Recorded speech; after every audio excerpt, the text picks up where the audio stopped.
Let's take it away. All right. So first, can you just give us a brief overview of what exactly went on? When was the arrest and the bust all made? This was last night, Sunday evening.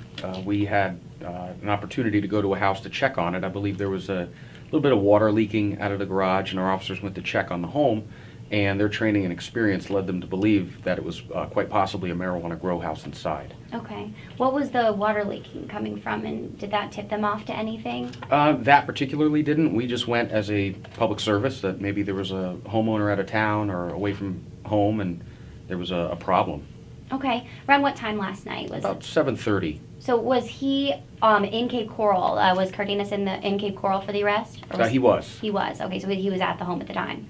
He was at the home later. We showed up, found out what we believe to be inside. Our detectives came out, assessed the situation, went and obtained a search warrant, and in that time, Mr. Cardenas came to the home. Okay. So he was arrested, brought to Lee County Jail. He has another residence in Broward County. Can you? Excuse me, sorry about that. Yeah, it's fine. Can you talk a little bit about that? Was he renting another property in Hollywood? His residence is in Hollywood, Florida, but he also was the renter of record here in Cape Coral, and we suspect that he was renting this property for the sole purpose of growing marijuana. Okay. About how many plants you know were there? Off the top of my head, I don't know exactly how many, but all told, it was over 240 pounds. Okay. What was I going to say? What's the street value of that? Do you guys know that? Yeah. I can look it up. It's several $100,000 once they're mature, if you want. Taking forever. It's over $250,000. I do know that. Okay. So I'll say that one for you. All right. Can you talk a little bit about the fact that, I mean, he was renting this house for the sole purpose of growing marijuana. What is the impact on the community for something like that? Outside of the obvious of putting 200 pounds of illegal drugs onto the street, there's many instances here in Southwest Florida and throughout the country where a marijuana grow house is not your typical pot smoker, casual user, personal use. This is a major criminal enterprise, and even in Cape Coral, we've had somebody murdered in a grow house. We've had armed robberies in grow houses. We've had people in surrounding neighborhoods that were the mistaken identity where they were the target of a robbery, the grow house was, and they get the neighbor. And they've tied them up. People have been beaten.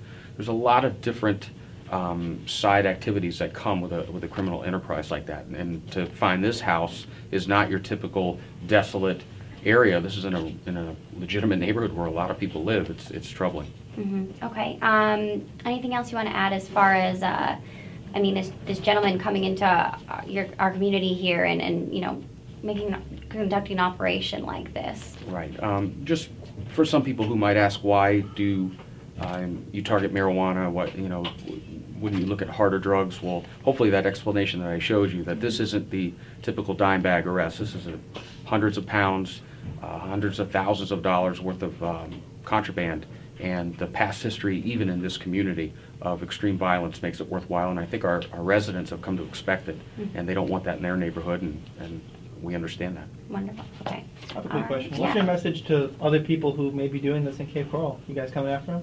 Yeah, it's not welcome, absolutely. And if this type of activity is what we do. We come after people that are harming our community. Okay, wonderful. Okay, did I ask you already? Because I'm drawing a blank. Around what time the arrest was made? You did. Okay. 7:30 is when this originated, so probably a few hours after that. Got it. Okay. All right. Good. All right, perfect. Thank you so much. You got Tony. it. All right. Bust happened About 7:30 last night, we received a call for a welfare check at a home. There's water coming out of the garage, and that happens from time to time. Maybe a water heater broke or some kind of a water line malfunction in a home. We go and check and make sure everything's okay. And we did that last night, and then immediately the officers on the scene, through their training and experience, believed that they had stumbled upon a grow house. So we called out our narcotics detectives. They came, believed that as well, obtained a search warrant. In the time we were obtaining the search warrant, Mr. Cardenas came home, we detained him, and the search warrant was executed, and we found what we believed we were going to find, which is an elaborate marijuana grow house with over 240 pounds of marijuana. That seems like quite a bit of marijuana. Is that more than usual? It's hard to say. We've had a lot, so it's not inconsistent with a marijuana grow house. Was the entire house outfitted? Was it just entirely just the grow operation, or was there also like, you know? There were places to live in there. It wasn't the entire house, but a good portion of the house that there was no mistaking it was an elaborate criminal enterprise for growing marijuana. And so he had been living in Hollywood and then was just renting this house? Correct. He has a residence in Hollywood, Florida. He also was the renter of record here in Cape Coral, and we believe he was coming here for the sole purpose of running the grow house operation. Why are people, you know, picking Southwest Florida, Cape Coral for these grow house operations? I think in years past we had a lot of vacant or desolate areas. Lehigh Acres in eastern Lee County and northwest Cape Coral were very popular. This is not like that. This is in a more populated center of Cape Coral. The neighbors in any community, they don't want that, and the word is out on the dangers of marijuana grow houses. I was speaking earlier, this isn't your typical pot dealer or a personal use situation. This is a major criminal enterprise where even in Cape Coral we have a documented history of extreme violence in grow houses. We've had somebody murdered in a grow house, we've had people robbed, beaten and injured in a grow house, and people that are neighbors on either side have been mistaken for the grow house, where in essence people have gotten the wrong house, broke in, and severely injured people, and that's why they're very, very important for us to investigate and eradicate from neighborhoods, because the public has just come to expect that type of service, and they won't accept it here. It seems like this was in a totally different neighborhood than I would expect in the Cape. Southwest Cape, in a very, very nice home, can kind of show that it will happen anywhere, really. Right, it does show that. Two things: it can't happen anywhere, and you can't rely on past performance. You know, criminals will adapt and adjust and know that perhaps they were being looked at in those rural or desolate areas. They were chosen because there was a lack of neighbors and an opportunity for people to call, but that's not always the case, and this just goes to show that can happen. And that's what you usually rely on to find these grow houses are people in the neighborhoods, correct? A multitude of things. Intelligence derived from criminal interviews where people would give tips, neighbors would give tips, and instances like this where our officers are just trained. They've been around the block, if you will, and when they encounter something like that, we don't sit on a hunch, we act on it. So what happens to these houses after, you know, any grow house? What happens to them? The operation is dismantled. The mechanisms that they use to do this are seized, and then the owner of record is notified, and they take it from there. Is this, so you said he's part of a criminal operation, possibly from coast to coast then, could be? Well, we believe so. He lives on the east coast of Florida and was coming here to conduct this major criminal operation, and we believe that there is a connection there, yes.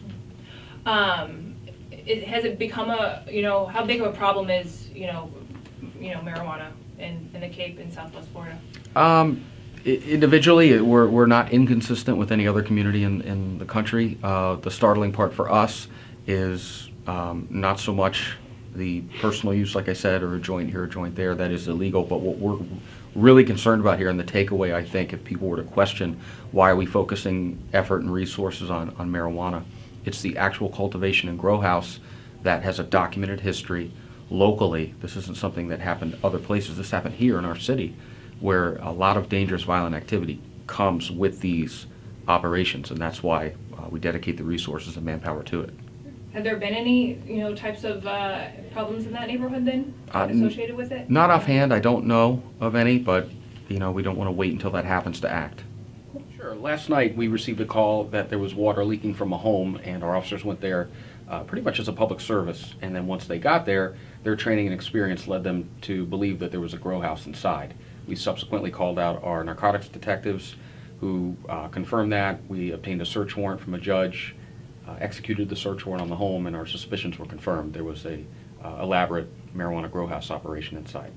And just how elaborate? Tell me about it. Over 240 pounds of marijuana were there, with an estimated street value rather of over $250,000 once they were mature. Obviously, the person knew what they were doing. And what would you say? Tell me a little bit about this person. What do we know? We know that this person has a residence in Broward County and was the renter of record here in Cape Coral, and we suspect that he was renting this home for the sole purpose of cultivating marijuana.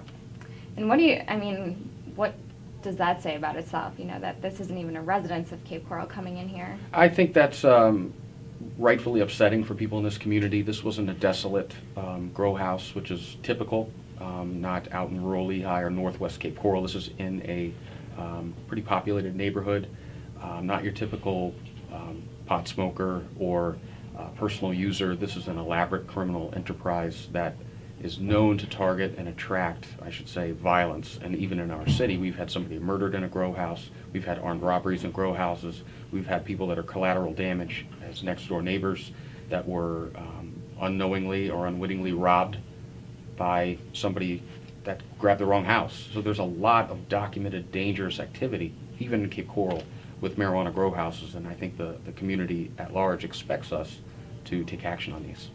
So how big of a concern is it, and how much of a priority is this for you guys? It's a priority, absolutely. Our narcotics detectives work any type of drug activity, and a major criminal enterprise like this is right up there on the top. And compared to other operations that you've seen, how does this stack up, you know, just how much marijuana there was in the house? I don't know. Sadly, I would say it's pretty on par with a lot of grow house operations. They do it a certain way, and this gentleman was consistent. And what would you say what message would you have to the community, or, you know, to people in that neighborhood who are on ease now? Hopefully this will bring a little bit of peace back to your neighborhood, and if you see anything or suspect anything, please call us and let us know so we can have the opportunity to investigate it and keep your community safe.